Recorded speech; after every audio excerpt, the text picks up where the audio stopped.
everyone. I'm AtomBombBody, and I'm super, super excited. I'm here with two lovely, lovely ladies from Pistol Whip. We've got, and Cloudhead Games, actually. We've got Ashley and Sarah, and specifically, we're celebrating, I believe, is it the 2-year anniversary of Pistol Whip, right? Yes! That is right. The 2-year anniversary, correct. So congratulations. Yep. Oh, man. Thank you. Hello. We are super excited to be here. So thank you so much for having us and talking to us and talking about Pistol Whip. Yeah. Very excited. Also, as a side note, I'll be streaming tonight at 6 p.m. Pacific, Pistol Whip, in fact. And I'll also be giving away a really awesome hoodie as well as an Oculus Quest key. So make sure you stay tuned for that later on. So everyone and their mother, I'm sure anyone who's in VR probably plays Pistol Whip, but just in case someone hasn't, can one of you guys give an overview of what Pistol Whip is? So Pistol Whip is an unstoppable action rhythm FPS for VR.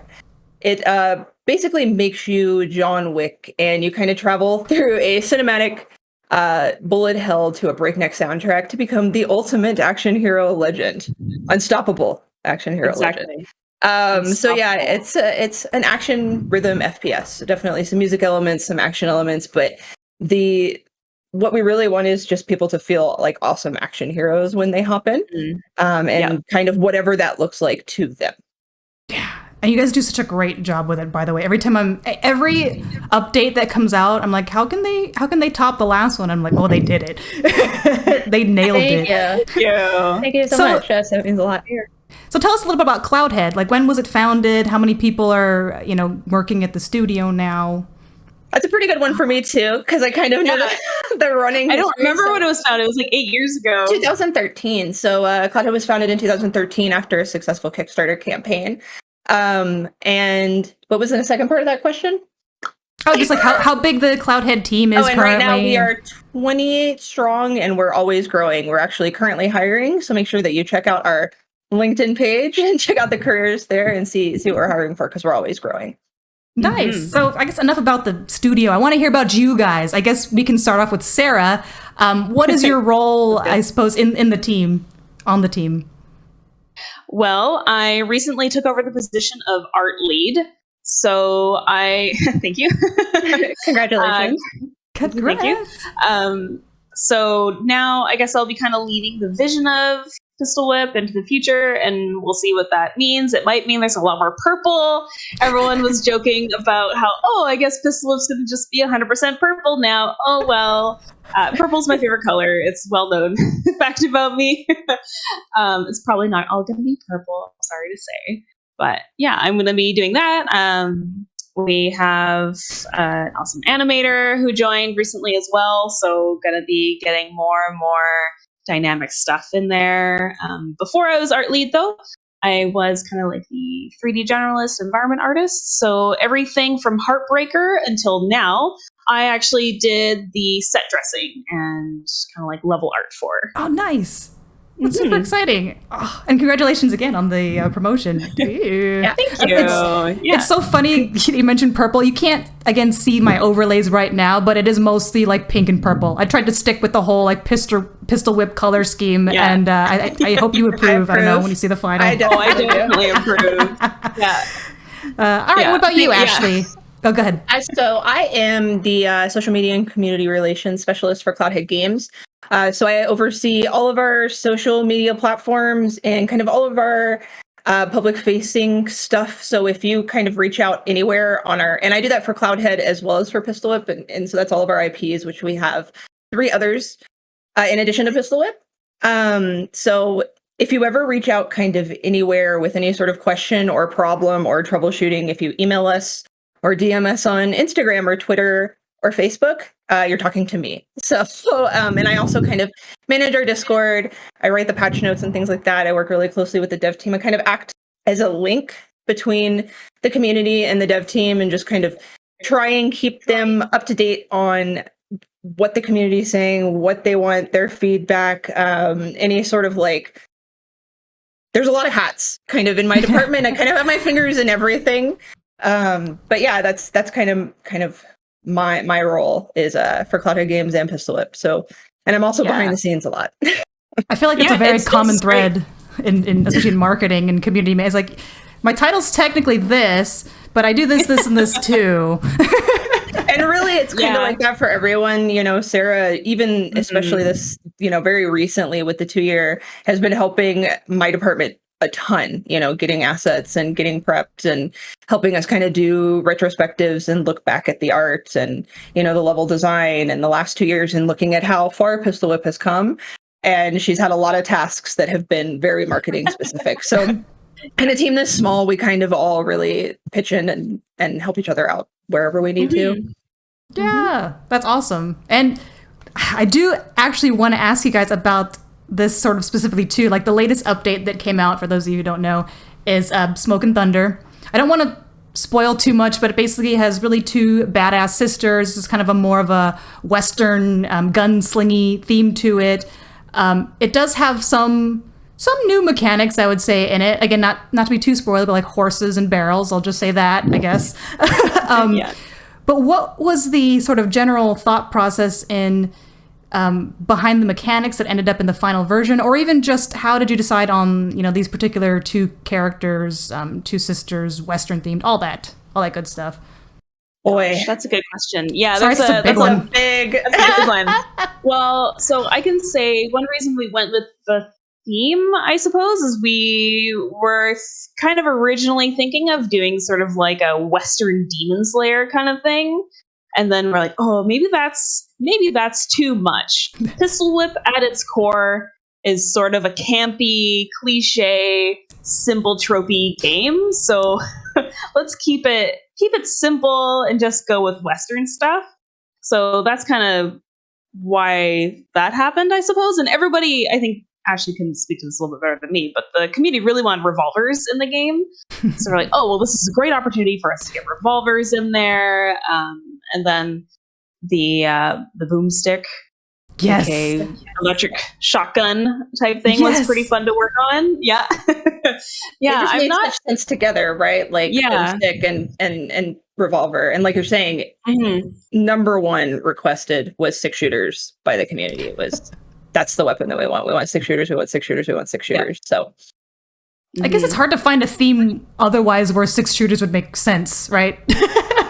So that and kind also of like Western is just like also the opposite of, you know, kind of the sci-fi, like as far as we can kind of get from that. And it's a huge team too that kind of makes this decision and like iterates on it. And so we started in like January, I would say we started planning for this. I know because I talked in a Southern accent every single day from the day we announced that it was going to be a Southern, because I'm actually from Houston, Texas.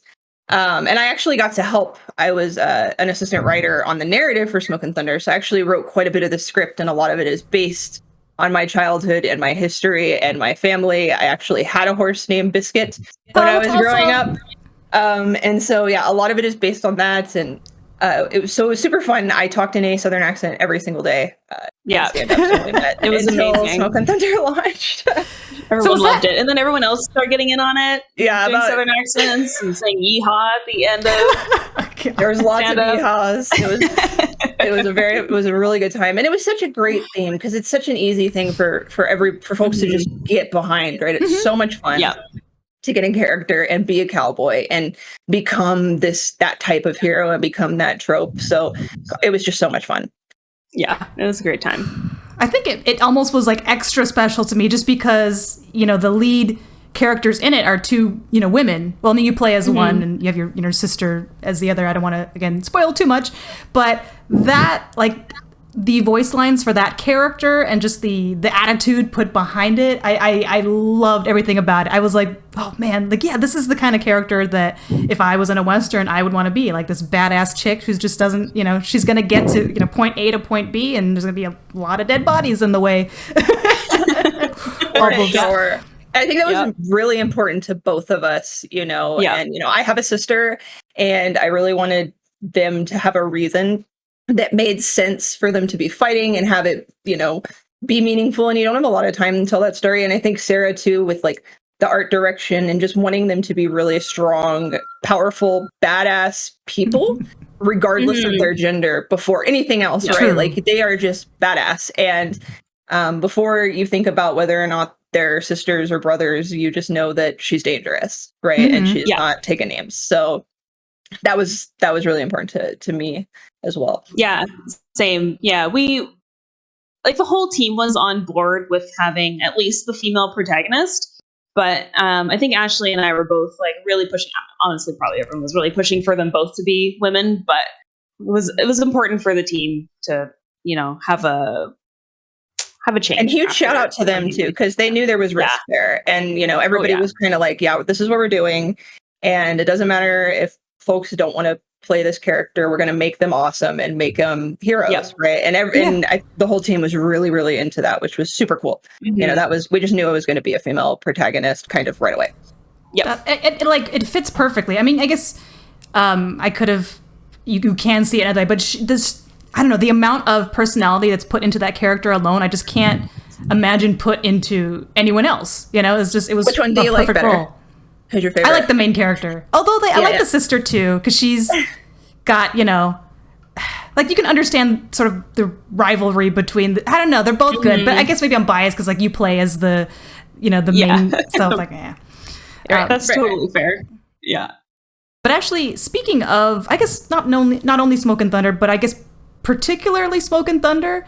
I don't know if this is a question that you guys can answer, but is it difficult to be able to strike deals with some of these bigger named music companies? Because you had like, what was it, the Heavy, you had Bones, which I was like, when I didn't look up the whoever was in it beforehand because I wanted to be surprised, but when that map came on and that song, because it's been like in my Spotify playlist on repeat for, you know, so long, so to hear that song, I was like, oh my god, it's like this whole playlist was made for me. But anyway, is it hard to, it was a good song.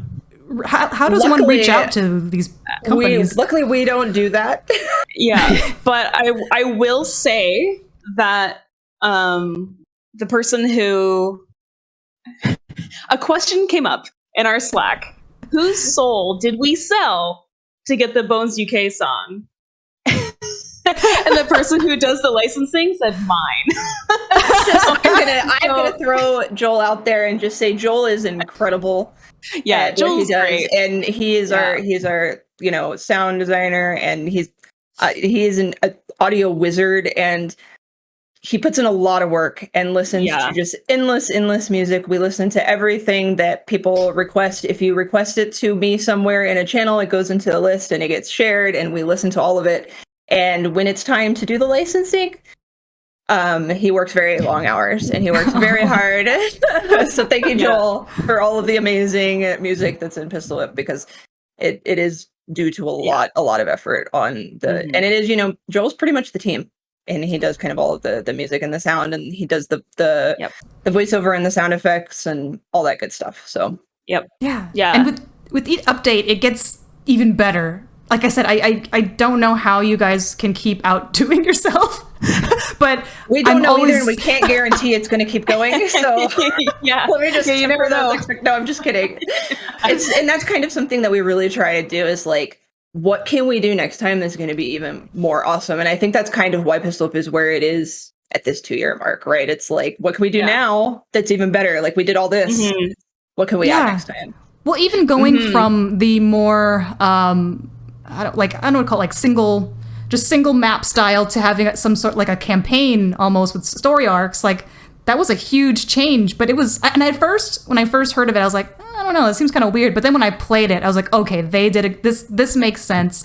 It works. And because then I feel like you get a little more creative freedom to do things maybe only for these particular story missions, like have really unique guns that maybe wouldn't make sense or be too overpowered in the the original maps. So I was like, yeah, you get to like kind of be someone else, but still have, you know, keep the spirit of Pistol Whip, and I love that. Yeah, the campaigns were what we considered like a pretty big risk, because like, how does narrative fit into Pistol Whip, an arcade game basically? But we are a narrative-driven studio. I think almost everyone at the studio really loves narrative games. So. And everyone's super passionate and wants to make everything really awesome. So while it was a risk, it was like a calculated risk. You know, like we knew we would probably do a pretty good job. Yeah. To be fair, I think it definitely paid off. It's been doing really well. Now I'm like, ooh, what new either location or like era are they going to do the next one in? You know, I think everybody's always going to be asking that now. And it's not a question of like, like, how's this going to work in Pistol Whip? Now it's more of like, okay, what's next? Yeah. Yeah, exactly. And I think, you know, after the first one too, it was kind of like, okay, this worked and people really liked it. How can we make it better? If it's not broke, don't fix it. And that's not to say that like we won't ever go back to doing songs or doing, you know, updates that are different from that. But we definitely have a system now and all we can do is improve on it. Right. So, and from an art standpoint, like, it, to me at least, I'm kind of wondering what it's like for you, Sarah, but to like be able to just completely shift and go from like sci-fi to like Western and then just, you know, this whole other world that you get to create. And, you know, the artists that we work with kind of behind the scenes too, that whole process is just our art team and they are amazing and how they put that into VR is super awesome. So. Yeah. Well, so versatile. It was pretty fun. Yeah. Well, reference comes into it a lot, right? Like there's a lot more reference for Western stuff, I'll tell you what. So it's a little bit easier to just make that world look believable. But 2089 was honestly a lot of fun because I could just play around with lots of crazy colors. Like if you've played it, it's a lot of purple. I don't know why. Luckily, the Jonathan Hackett, who's like the art lead while 2089 is going on, also really likes purple and pinks and stuff. So we're all like really on board with that color scheme. Yeah. So that was really fun for 2089, and it was interesting to try and kind of like tamp that back into more realistic. It's obviously not like 100% realistic because it's Pistol Whip's bright and colorful game. There were yellows in the Western campaign. That was shocking. I was like, oh my gosh, where's the purples and pinks? I mean, it worked, but it was just funny. But it makes sense because if you had like a purple and pink Western, it'd be like samey kind of, I guess, like just like everything else. Yeah, exactly. So one thing that I really wanted to do was try to find ways to tone shift away from the reds and the yellows and things, because that's kind of what the desert is, right? It's yellows and reds and blue sky. So we kind of came up with a storm that happens in one of the scenes, and that was a really nice tone shift for me anyway. I really like the colors in that part. Yeah. And then there's like the mine section, which is a lot of blues and stuff. So it was really interesting to work within the constraint of a Western, and like how do we come up with like more interesting color palettes than just the same thing over and over again. Yeah, so and trying to get it to like still fit with the Pistol Whip theme, like people want to play it and they're like, oh yeah, this still feels like Pistol Whip, but it's just Pistol Whip Plus, I guess. Right. Exactly. Yeah. But speaking of the fact that it's kind of, you know, styled as an arcadey shooter, I know that you guys offer like commercial licensing, I guess, to actual IRL arcades. Hopefully there's still some around because of COVID, but are there any that you know or have been to even that actively have like Pistol Whip in for people to try and play? Yeah, I mean, for sure. I see them on Twitter and on Instagram posting, and so they are coming back. It's definitely been a rough time for them. And I live in Edmonton, so one of the largest mall in North America is here. And there's a huge arcade there, and so I've gone out and they've got like a Beat Saber machine and a Void and stuff like that. And so I think Control V is one that features us, and they're pretty active, and I see them posting. So yeah, I mean, there are definitely arcades out there, and if you talk about Pistol Whip on social media, I will find you and see what you are doing. You don't even have to add us; I will still find you. So yeah, they're definitely still out there, but I'm hoping that next year, you know, things kind of see an upshift and we see the light at the end of the tunnel, and places where you're putting stuff on your face after other people become a little bit more inviting. Yeah, it's hard. I mean, I know a lot of places have had that like a box almost that they put the headsets in to, I don't know the science behind it, but it basically sanitizes it. But yeah, it's tough because I've wanted to go out to more VR arcades, and it's like silly because it's like, well, you have Pistol Whip at home, like why do you need to go? But it's like it's different though, and I want to show off that, you know, I can go in and pretend like, oh, look at this person who maybe has never had a headset on before. It's like you could role play, right? And then all of a sudden you're wow, how is she so good at this? And you look cool when you play Pistol Whip, I think. But I'm very biased, but I think you look freaking awesome when you play. Agreed. It's so true. And actually kind of on a, not a side tangent exactly, but I know I've seen Pistol Whip participate a couple times in different like tournament type things, like with Val, maybe a couple of others that I can't think of off the top of my head. And I like that because I think it's actually goes perfectly with helping to develop VR more into esports, because we don't, you kind of have some of that, but it's mostly the maybe like hardcore shooters or whatever, your Pavlovs or whatnot. But is this something that you think Pistol Whip will continue to participate in the future, perhaps? I would love to. From a community standpoint, I think they're awesome. I actually used to be the talent manager for Team Gravity, which is a competitive esports team. And so that's kind of how I first got into VR. So I'm really into esports. I think that they're really important for community building. I think they're really important to like have something to aspire to and have something to watch together and connect with other gamers for. And I would love like virtual events and virtual stadiums and things like that in the future. The last Val tournament that we really took place in, unfortunately happened kind of right as COVID hit. And, you know, it put a huge wrench into everything. And, you know, things just really haven't come back since then to a place. But are we against it? No, I would love to. It's just kind of, it has to get to a point where it makes sense in the real world again. Because, you know, making sure everybody's safe is the most important thing for now. And we don't really, you know, we're not a multiplayer game, so there's really no way for us to do any sort of asynchronistic, or it would take a lot of bandwidth. But it is definitely something that's on my radar and on my wish list almost all the time. Yeah, that's awesome. I guess some more going back to individual questions. So we'll start off with Sarah. How did you get to where you are today, I suppose? Like, what kind of background did you have? How do you think? I know it's like kind of a reflection question. Why do you think Cloudhead hired you? But like when did you join the team? How did you get to be where you are today, basically? Okay, good question. So if we're starting from Cloudhead, I started in June 2020, I think. It's the year that started on the same day. Yeah, we started on the same day. So we actually started the exact same day. We're work twins. So it's June. That's awesome. The same anniversary then. Yes. Yeah. Yeah. Why did they hire me? Well, so kind of a similar situation that I'm in right now. Jonathan needed some help making levels because there was a lot more stuff going on with marketing, probably, and various other things. Just had too much stuff going on, so needed help making levels. So they were put up a post for an environment artist, and I'd worked with our executive producer Ed Lago before, and he really liked me. I really liked working with him, and I was like, maybe I will work with him again. I've always kind of wanted to work at Cloudhead, but maybe now it can be remote because there's a pandemic going on. And so I interviewed and I was like hired pretty fast. Nice. So I guess I interviewed well.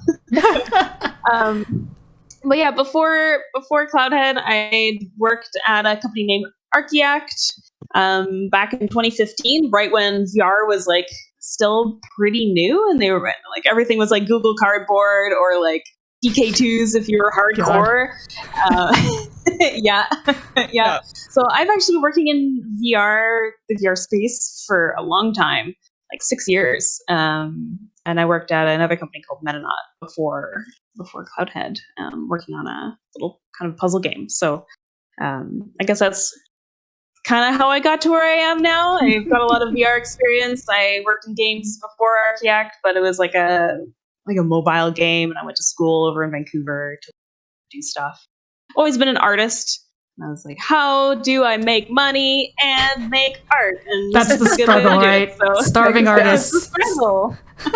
Yeah. So I'm really happy with where I've ended up, and Cloudhead's been great. I'm really glad they hired me. Yeah.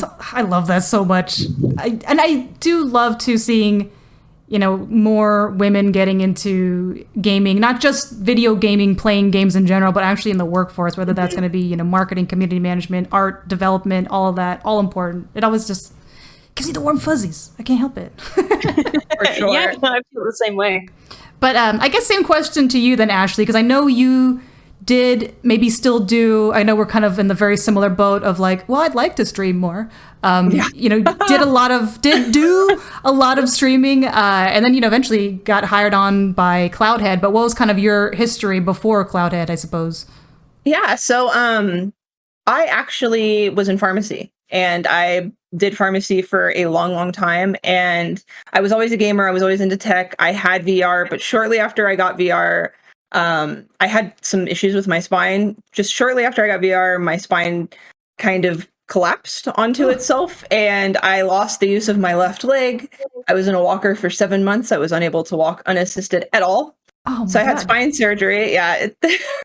This is a you said it so casually. Oh yeah, it just collapsed, like, you know, as it does. I told this story a lot. So I had a surgery for it in the spring of 2018, and after that, I consulted with my surgeon and asked if I could use VR and Beat Saber as a way to kind of recover. Just play one song a day, and they said, yeah, as long as you're using good form and you're standing up straight and, you know, you're doing your squats right.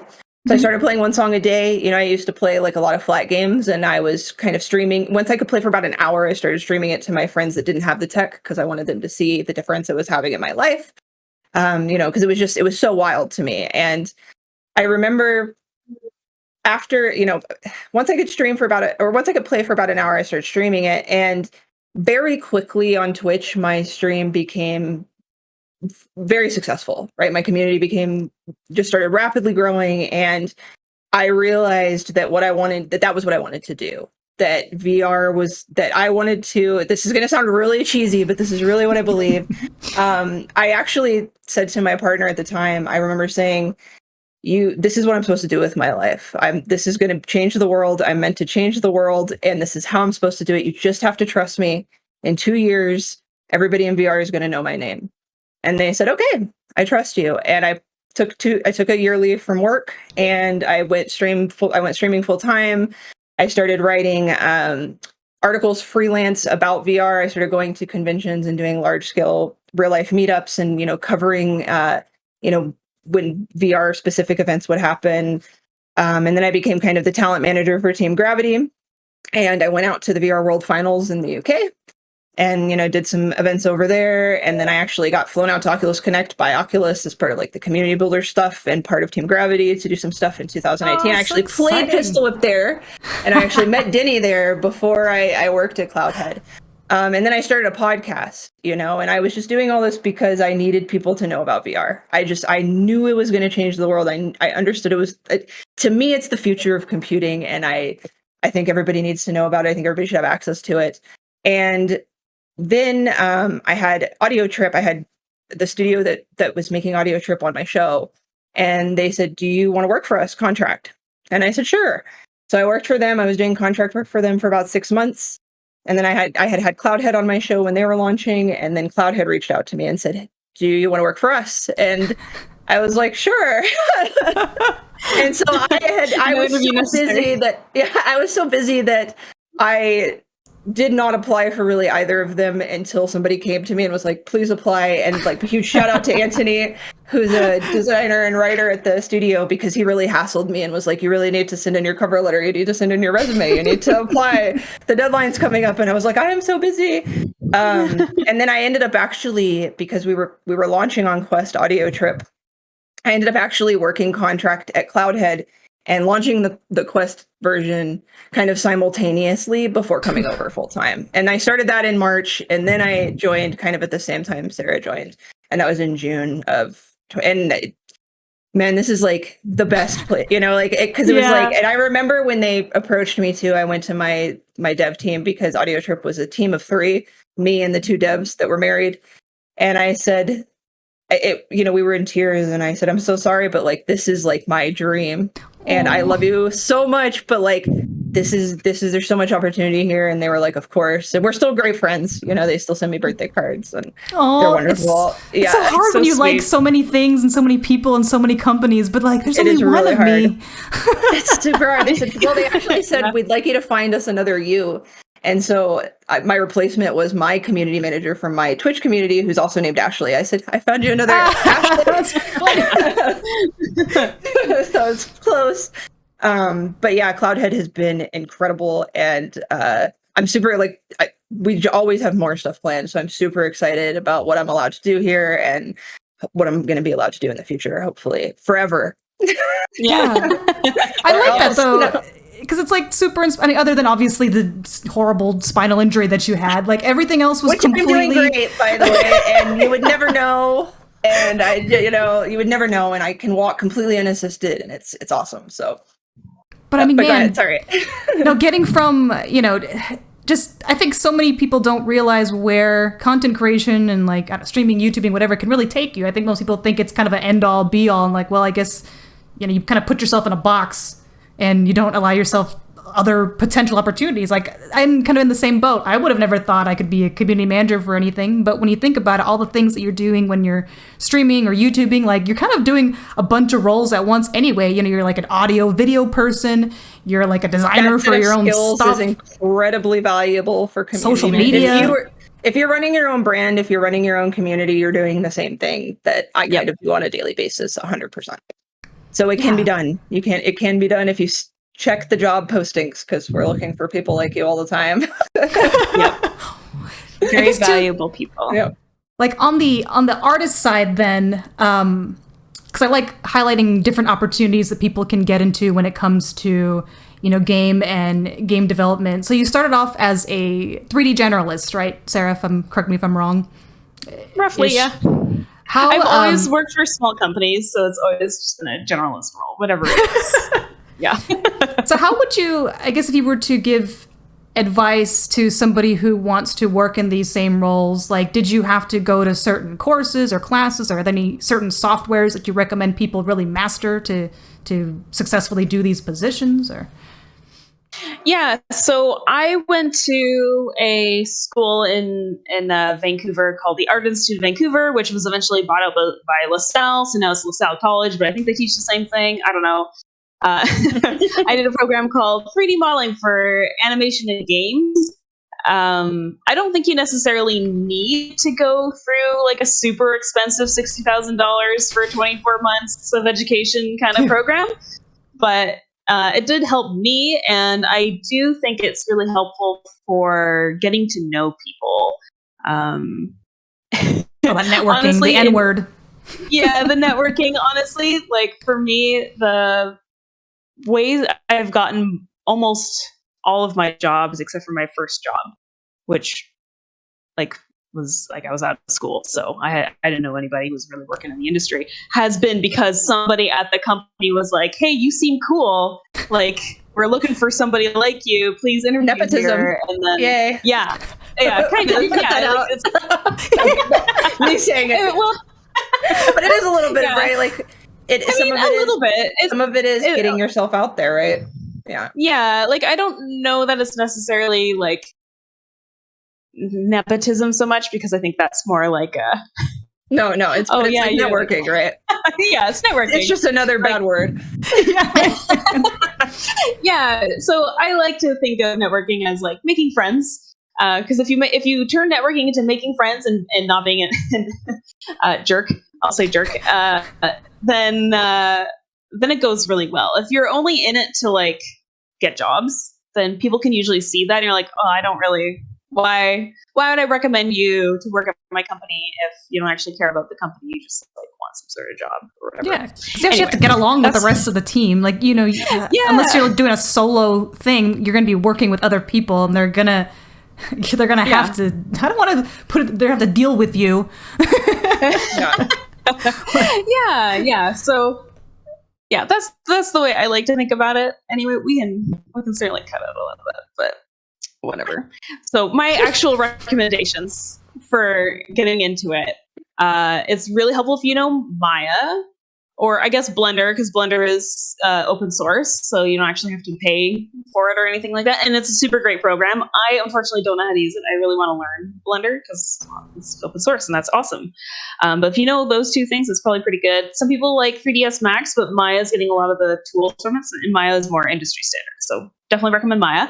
Photoshop, super important as well. If you have strong Photoshop skills, then that means your texturing is going to look really good, and that's important if you want to work at a company that makes games that uses textures, and like Pistol Whip, we kind of have textures. Most. Really. Yeah. They are expensive. In there, but yeah. But those two things are obviously really important. And then there's like pluses, like knowing ZBrush and Substance Painter, Substance Designer. If you know all of those programs really well and you can make something look really good and really efficient, then you're probably good to go. Yeah. And then you gotta be good at communicating, especially in worlds where we're opening up to like remote work. It's important to be able to ask for help and be able to specify exactly what you need help with. Yeah. Right. So I will say, thank goodness for remote work, though. It's opened up like a whole new, realm of opportunities for people. And now, this is going to sound really bad, but now I'm like, if I were to, work for another company as a community manager, do I really need to be like in an office? Like I would be doing the same thing at a computer, like, I guess other than maybe face-to-face meetings, which are, nice, but like that's like half an hour, and then it's like, okay, you do your own thing again. But man, is there anything that you are or were super proud of that you made in Pistol Whip, or maybe something really complex that you were like, I'm not sure if I can do this, but you ended up doing it somehow? I don't know if that's a question that makes sense. How did you overcome it? It's a question that makes sense for sure. Yeah. I'm trying to think of all the things that I did. There's so many. I was pick one. Well, so for the Heartbreaker levels, those were the first levels I ever worked on, and everyone was really busy. So I was like, I really hope people like them, because I was like getting like a little bit of feedback here and there, but it wasn't, and none of it was negative. So I was like, God, I really. Where's the negative? Like, I need something. Where's the construction? But I guess everyone liked it, so it's great. But one of the hardest things in it, strangely enough, was at the very end of the song Letting Go. There is sort of like this yellow sun that you see, and it comes into view, and then it stays for a really long time, and then it goes up, kind of like a sunrise kind of situation. I think I did that. Yeah.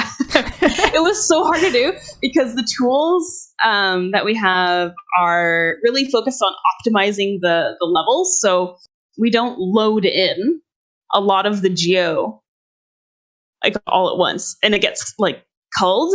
So the sun would be there and it would be like, toot along, and I had to animate it at the speed of the player, which was also kind of hard to figure out. And then it would disappear. I'd be like, no, why my sun disappeared? So the solution for it was to have one animation, like have one sun, and then have another sun appear right where that sun was, have that one disappear, and then have that one go up. So it's like a bunch of layers of just like different suns, like one after another.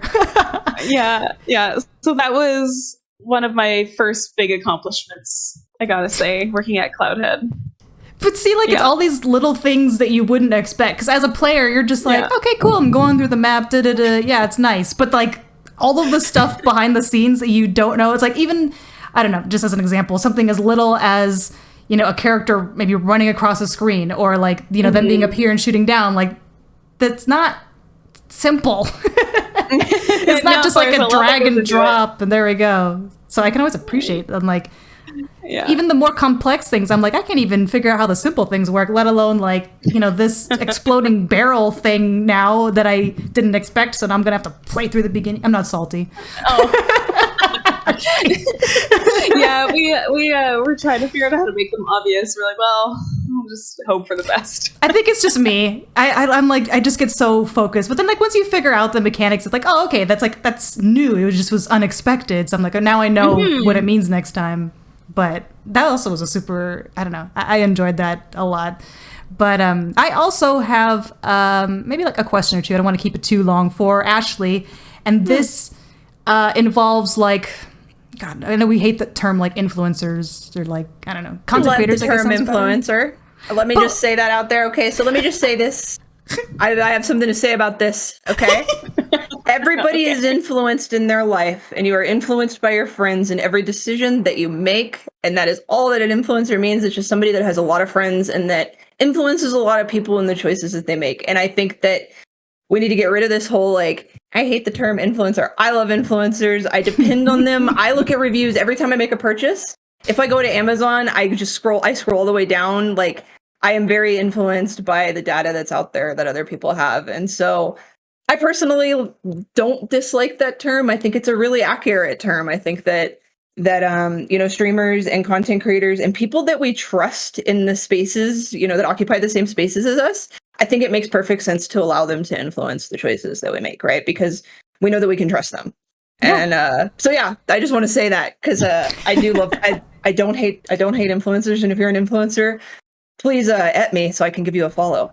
I mean, to be fair, I did tell somebody I was making popcorn, and they're like, I'm going to make popcorn too. And I was like, look at that. I just influenced somebody.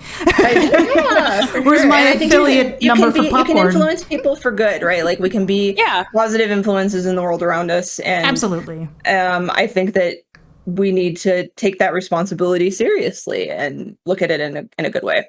Yeah. So when it comes to like influencer campaigns and marketing, and I guess this question's more twofold because I understand both sides, but how do you, what are your strategies when you go about building a campaign, finding certain people to reach out to, and also, I guess, for people who might be looking for opportunities to participate in these kinds of campaigns in the future, what is it that you're looking for in a creator? Honestly, we very rarely actually do any sort of paid influencer activations simply because, that means when we reach out or whatever and, say, hey, will you create this content? I always want to, and it's not that we hate it, because I think that I'm a really strong believer that content creators in VR nobody makes VR look better than VR content creators, because it's a very specific set of technical skills that content creators in the VR space have. And it's an incredibly complicated set of skills. If you are a content creator and you have a really high level of production, hats off to you, because it's incredibly complex. And I think that they make it look really good, right? Especially if they enjoy it. So that's really what I look for the most, is somebody that loves VR and that's what they love doing. If I'm friends with them and I've known them for a while and I know that they make great content and it's easy, then I'll reach out. A lot of times though, it's genuinely people just reaching out to me, because that's all I have the bandwidth, is just to respond. So if you're interested at all in Pistol Whip and you have a cool idea for a giveaway or a contest or something, please send me an email, send me a DM on Discord. I'm very easy to find. I'm Ashley Riott everywhere. I'm Ashley at cloudheadgames.com. If you message us on Twitter, like I said, if you message us anywhere, you're pretty much going to get me. But that's the best way that I find people, is they send me a message and ask. And, I very, very rarely seek anybody out. We're hoping that will change, right, as we grow and the team gets bigger and we're able to focus on more stuff like that. But really, it's do you love VR? Do you love what you're doing? Can I support you in some way? Can Pistol Whip support you in some way to get that message out there? That's kind of my personal goal as far as when we're looking for folks. Yeah. I mean, Pistol Whip, Pistol Whip is such a big name on its own, so it's not again, I have so much appreciation for all VR developers and everyone who's trying out there to make games. But Pistol Whip, that's a household name. So you don't really, unless you aren't maybe a rhythm or shootery game person, you don't really say no to Pistol Whip if they're like, hey, you want a key? You know what I mean? Well, that means a lot. I think, thank you so much. That does mean a lot. Yeah, that means thank you a ton. And we wouldn't be here without, the fans and the communities and the people that are playing VR. And but that means a tremendous amount. So thank you a lot. It's very humbling. Yeah. And if you are a content creator and you're worried about reaching out to a developer, yes, they're very busy, and yes, we're quite busy, and you may not get a response, but it feels like I want to read them, at least personally. And, it doesn't hurt for me to take a moment to read it. And if I can respond, I'll do it. If I can, I try and respond to just about everything that I get, even if it's to say no and give a reason why. So just do it, right? You're just going to be in the same place if they say no that you were before, right? Exactly. So I always tell people, it's don't be afraid to reach, because my mantra for a while was let's just see what I can get away with. In a way, it's maybe, I don't know if they'll see through it, but hey, if it works, it works. I mean, I will obviously always, provide whatever it is that they're asking. I won't just be like, haha, key's mine, now you'll never see me again. Right. But like, yeah, it's surprising with how much you can get just by asking. And like you said, literally, you know, if you ask, in worst case, like maybe you get a no answer or they get a no, like you won't have changed at all. You'll be just in the exact same spot you were before you asked. You know, you won't be, sure, you won't have the cool thing, but you won't be any worse. Like there's not going to be a negative downside to that. So it's always so important people to just ask. And bonus points for like personalizing the message, because we get tons of just like completely random robotic bots that are like asking for keys for their groups. And I mean, we're checking those all the time. So when I get something quirky or funny, even when it's something negative, it makes my day, because I'm just like, oh, well, that was, and I sometimes send them to Sarah. I'm like, sometimes I send them to me. We're like, ooh, I'll do the same thing. A really good one. And I think it's really important to read everything, because even the really negative stuff has important feedback wrapped in, right? Like people always, with that feedback, they are giving important data, and it's kind of my job to sift through that and figure out what it is that people are saying, because a lot of times if somebody's very angry, they have a reason that they're very angry, even if they don't know how to express that reason or don't understand what that reason is themselves, right? That actually ties into something else I was going to ask you, because I know, you know, sometimes I'll peruse, you know, comment sections of various games that I like, and you'll always see like that one person or maybe a couple of people that are like, fix this one thing now, or me and my friends are never going to buy any of your future titles ever again because blah, blah, blah, you know, me. Yep. And so how do you, I don't know if personally Pistol Whip really has this issue. I mean, I don't know if I've seen it, but if there's like a scenario where you deal with like maybe someone who's super demanding or super negative, like how do you usually try to handle that? Or do you? Well, it depends. Yeah, I mean, I respond to a lot of people. It takes a lot to get me riled up. Not that is an invitation, please, for abuse. But you heard it here. You know, no, I'm just kidding. You know, I track everything. I try and keep a running kind of tracking list of like what people are saying, and if I see pattern, you know, I try and imperialize or like make the data logical in as many ways as I can and pull the emotions out of it as much as I possibly can. So like, you know, if a lot of people are saying this music, like after, let's say, Smoke and Thunder released, and a lot of people were like, I absolutely hate the boomsticks. This did not happen. But, you know, I hate the boomsticks. Why would you do this? And they were very angry about it. And I was seeing that a lot. Then maybe it's not that people are angry. Maybe there's an issue with the boomsticks. Maybe the reload mechanic isn't fun. Maybe they're unbalanced. Maybe people aren't finding them, you know, intuitive. And there are definitely things of feedback where people are very aggressive. That's never an excuse for anybody to abuse a dev, right? Or to send feedback to a community manager. If you send something to me that I think is abusive, I won't respond to you. And I think a lot of community managers should be the same, because you shouldn't tolerate that type of behavior from people. But if you are putting any sort of like thought into yours, even if you're really angry about it, then I think it's important to like parse that and make sure that it's on my radar. Because if there's something, I want Pistol Whip to be the best game it possibly can be. And so I need to take all of the feedback I possibly can and give that to the devs so that they can make the best choices that they can, you know, in regards to the game and the future of the game. Yeah, I like that. No, it does. And it's almost funny how some people almost aren't expecting like a response. So once they do realize, oh, someone's responding, and then they'll like automatically, I mean, not all the time, but I will say like in most cases that I know, they'll taper it down and be like, oh, sorry, you know, I didn't mean to sound like rude, but I was just really frustrated and blah, blah, blah, this XYZ. So sometimes it's good to just like hear them out and talk to them. And it's also important too to like set boundaries and let people know, because a lot of times, you know, a lot of times people will be afraid to moderate because they want to encourage growth and they don't want people to leave. But boundaries are really important to make people feel safe and to let people know what's acceptable behavior as well. And so I actually very, very rarely moderate. I'm pretty lenient about it. But when I do, it's very no tolerance, right? Like, this is the way it is, and it's very factual and based on whatever the regulations are. You know, I expect people to follow those. But it's pretty rare. I don't think I've ever banned anybody on Steam. And I've only banned like really bots permanently. Any bots or scammers from Discord. That's the only thing we've ever permanently banned. And a couple of people that joined and, you know, said like a racist slur, and that's all they've ever said. So that's an immediate ban in the Discord, right? Because, but other than that, it's usually talking to people, figuring out what's going on, making sure that they understand the expectations, outlining them. I will say, as a side tangent, I don't even know if I'll keep this in the actual recording, but oh my god, we have so many people that join the server, live, looking for Olivia's.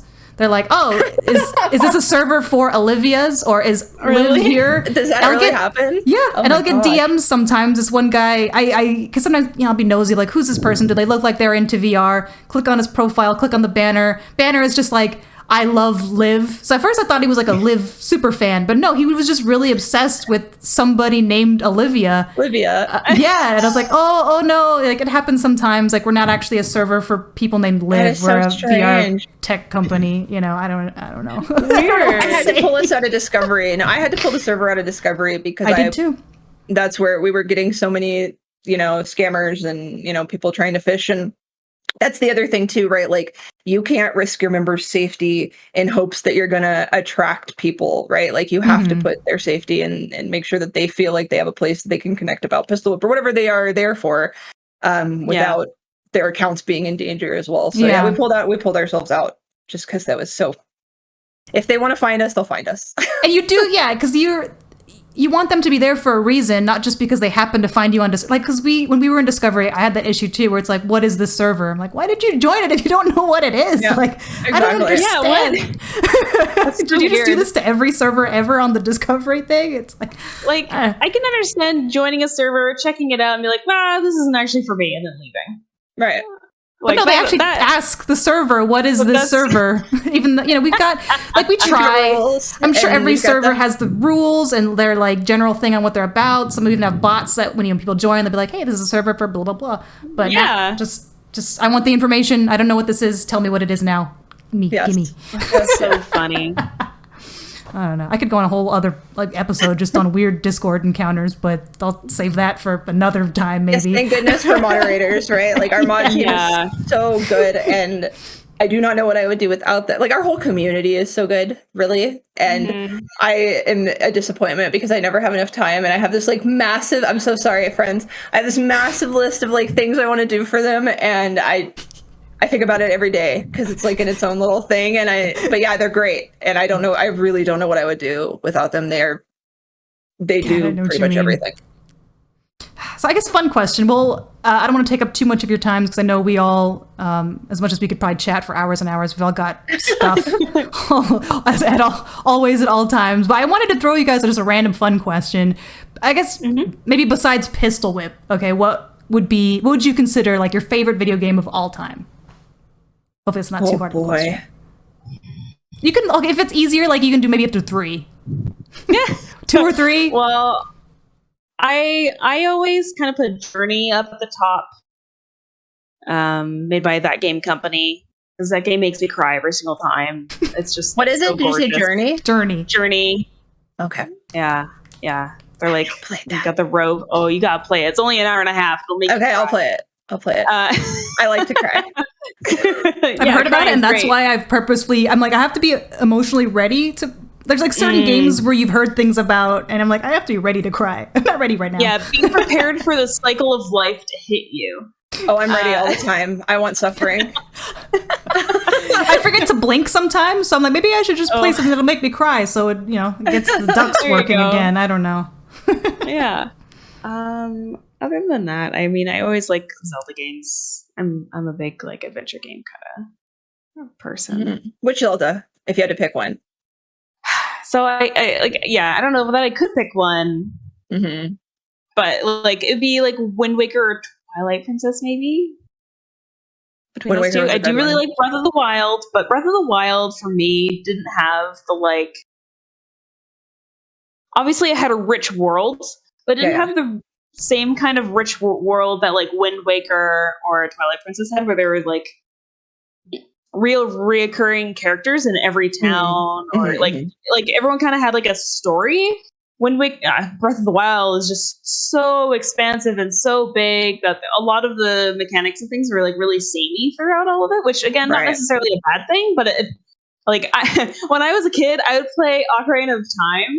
And I would just make up my own stories. I would just ride around on Epona, and I'd be like, "Hey, how's it going over here?" I don't know. Every kid too. Yeah. I would just make up my own little stories as I ran around and stuff. So, because everyone had character and story. more so than in Breath of the Wild, if you ask me.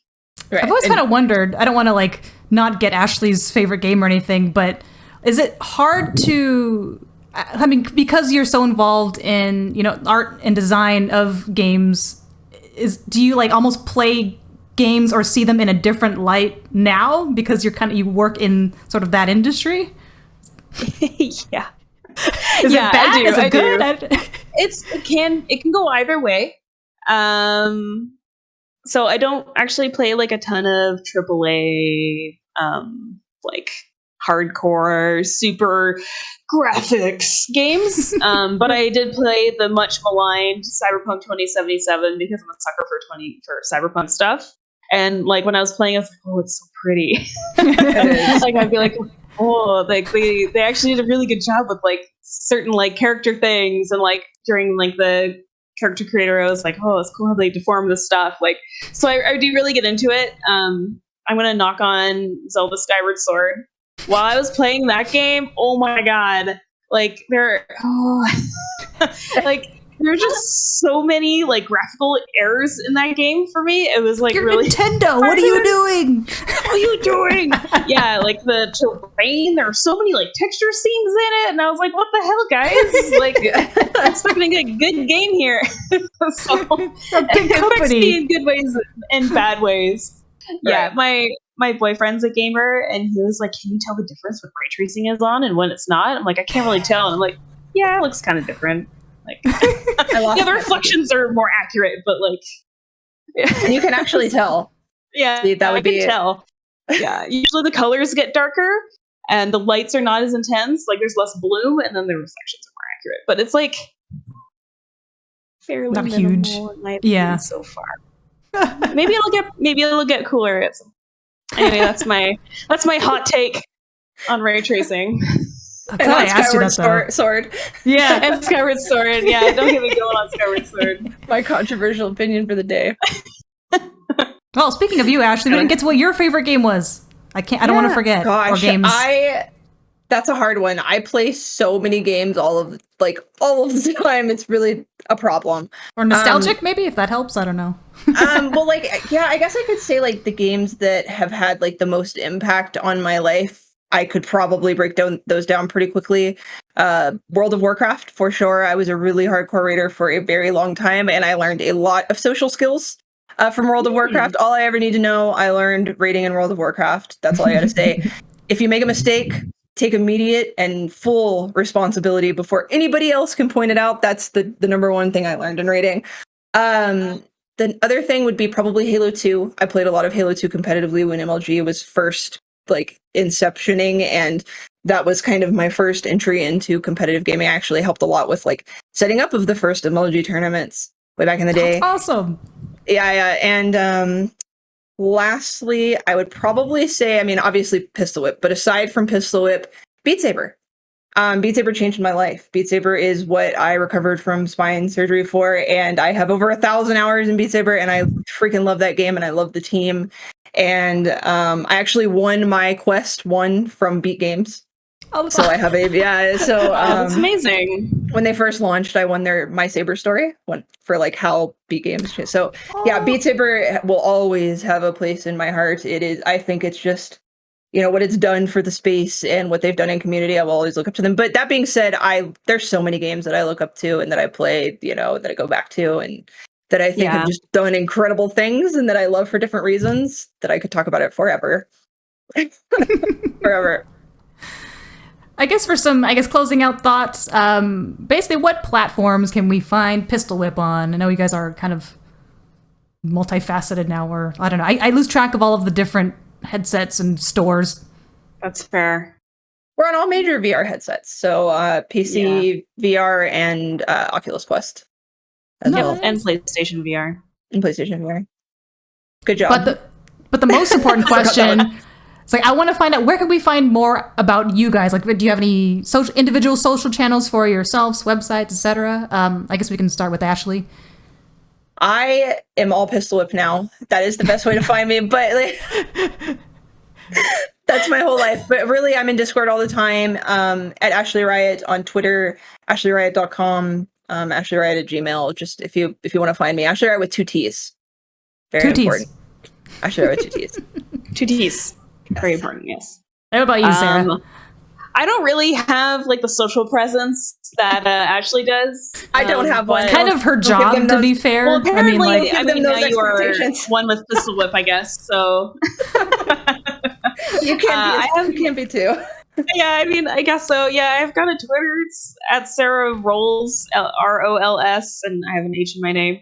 But all I ever do is retweet nice art, or things like that. So you're not going to get a lot of specific Sarah content from my Twitter. You're just going to get to see pretty things. And I mean, that's not a bad thing either. But I mean, do you have like a portfolio somewhere? People want to look and see other stuff that you've done in the past? Yeah. If you want to see my old art or my Game Jam games, SarahRoland.ca. Nice. Yeah. I did SarahRoland.com will take you to a lawyer, so don't go to that. It's not me. Hey, look, you have a portfolio. You're sitting here talking about how you don't have a presence. I know. I was like, I was waiting, like leading into that maybe because I had looked at it and I was like, this is amazing. And then she's like, I don't know. Whatever. It's just that I haven't updated it for a really long time. I sort of, after working all day, I suppose, I haven't given myself a lot of time, or I haven't had a lot of time for personal art. I've gotten into like other hobbies, like I bake all the time. I'm into fitness. I clean my house. Goodness, bagel in my mouth. Plants. Yeah. So it's just like a lot of older stuff. So I don't always like go to it, but I mean, I guess it's pretty good. To be fair, I did check it out and it looks good. I don't look at it and be like, oh, this looks old. That's so old. Yeah, I'm glad. Nobody knows that.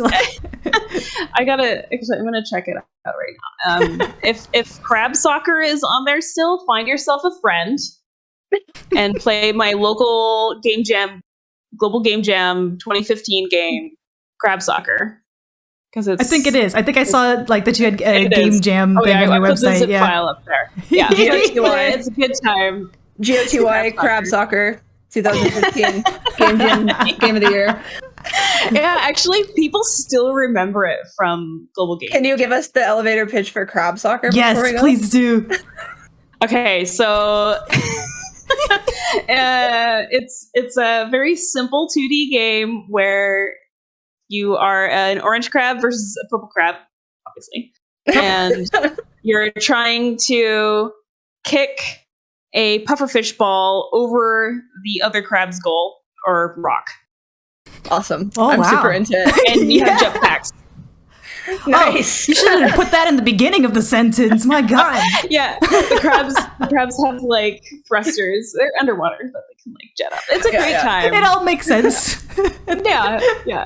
It's a great barrier reef time.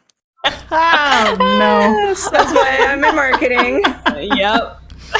Well, with that note, I think before we get more punchy, cheesy one-liners, we should probably call it. But I do want to thank the both of you so much for everything that you've done, not only, amongst Cloudhead and Pistol Whip, but for the VR community as a whole, because VR is still, I would say, in its infancy. It's obviously growing, but you guys are right up there, growing alongside with it and showing people that, not all VR content is just video demos and low, early 2017 stuff. Like, there's actually some really good high-end stuff that you can get into when it comes to VR and VR gaming. But I thank you guys so much, and I'm so excited to see everything that you guys end up improving and all your future endeavors, whether individually or with Cloudhead and Pistol Whip. But thank you guys so much. I really appreciate your time. No, thank you so much. It was a blast, and thank you to everybody out there that plays Pistol Whip and enjoys VR and talks about VR. We could not do it without you. You are heroes. So thank you. Yeah. Yeah. And again, as a reminder, I'm going to be live streaming tonight, 6 p.m. Pacific, giving away some cool stuff. So make sure you're there. Again, thank you, ladies, very much.